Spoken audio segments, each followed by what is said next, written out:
Primeira localidade às margens do Rio das Velhas, São Bartolomeu concorre ao título de melhor vila turística do mundo. CBH Rio das Velhas.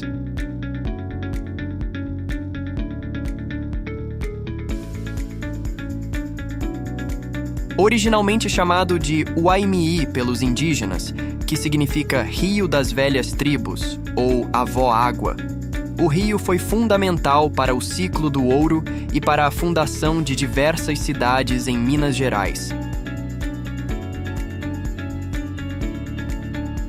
O Rio das Velhas, cujas nascentes estão localizadas dentro do Parque Municipal Cachoeira das Andorinhas, em Ouro Preto, é o maior afluente em extensão da bacia do Rio São Francisco. Deságua no Velho Chico, na localidade de Barra do Guaicuí, município de Várzea da Palma.